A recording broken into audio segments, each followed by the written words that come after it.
بسم الله الرحمن الرحيم والصلاة والسلام على أشرف الأنبياء والمرسلين سيدنا محمد وآله وصحبه أجمعين.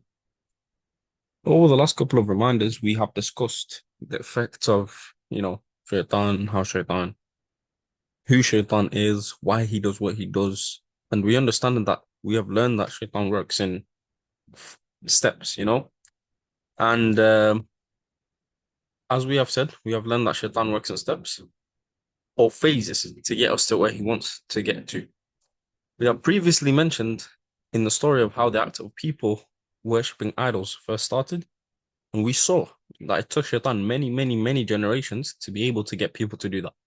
It took Shaitan, grandchildren upon grandchildren upon grandchildren to be able to achieve what he wants to achieve. And this led us to the point where we are about to discuss the 7 phases or tricks that Shaitan uses to deceive people. The Shaitan, my dear brothers and sisters, will try to get to the person. That is phase number 1. The Shaitan will try to get to the person and they will try to make that person a disbeliever, a mushrik, an unbeliever, an atheist, as some people call it. However, there are many, many different ways. There is a sea of different ways that this can possibly happen. I am only going to touch and dive into one of them, which will be science. The reason being is I study science myself, and I'm aware probably most people have studied science at one point in their life. Shaitan will tell people that science, is the explanation for everything here today. Anything that science cannot prove or science does not have a definitive answer for is not true. Or things like we all come from a common ancestor. Or things like it is evolution that brought us here. I need you, my brothers and sisters, to notice that everything I have just mentioned is not wrong.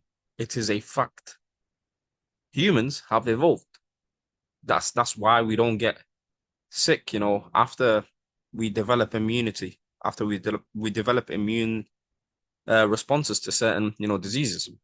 When COVID first came out, COVID-19, a lot of people were passing away because it was something that people never had the responses to. But now it is not as fatal because people have developed an adaptation, an immune response towards it. So it is not wrong at all.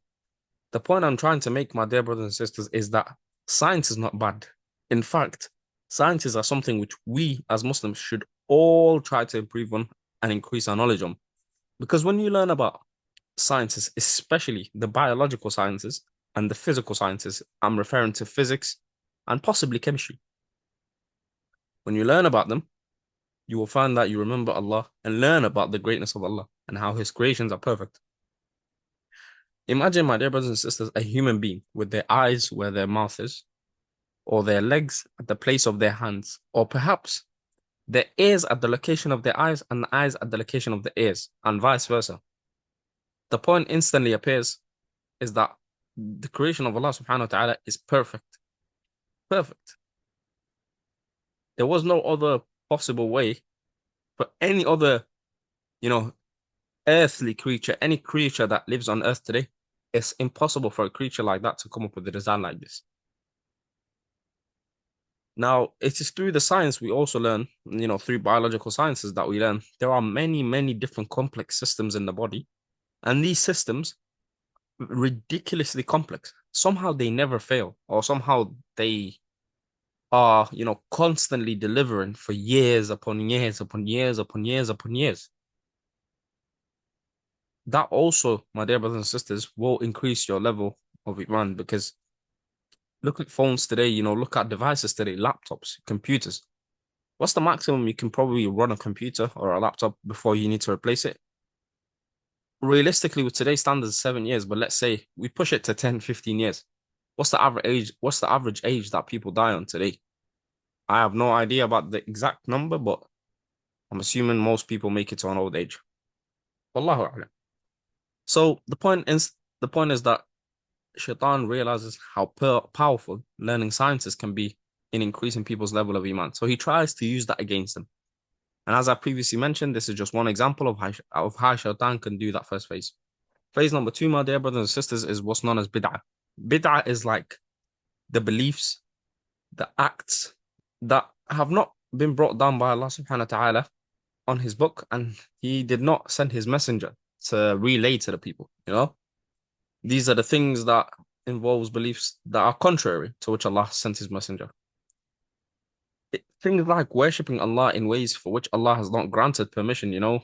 There are many people today that dive into acts, supposedly they call it acts of worship, but this has never been legislated by Allah subhanahu wa ta'ala, such as rituals and practices that have been introduced into a religion, and subhanAllah, none of which Allah will accept.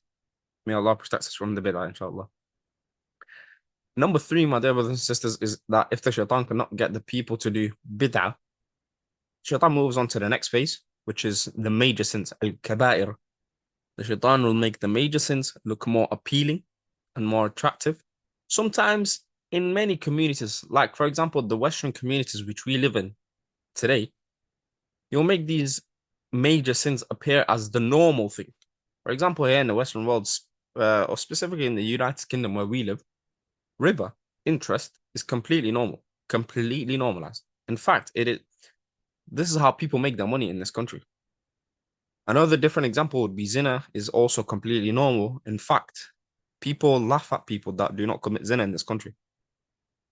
And then alcohol, once again, pork, all of these things.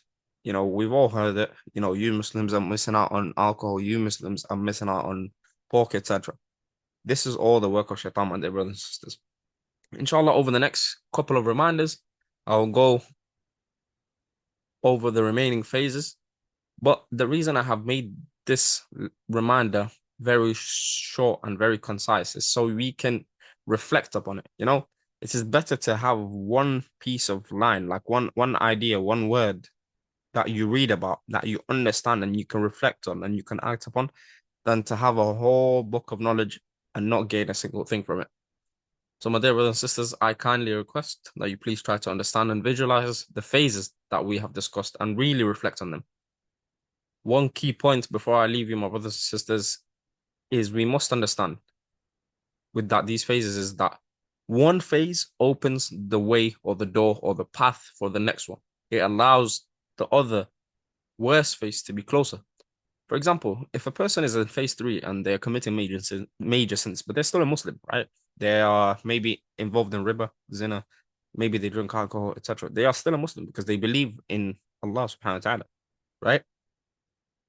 That then they are very close to the second phase. And if they are in the second phase and they're committing bid'ahs, they are already in or very close to the first phase, which is becoming an unbeliever.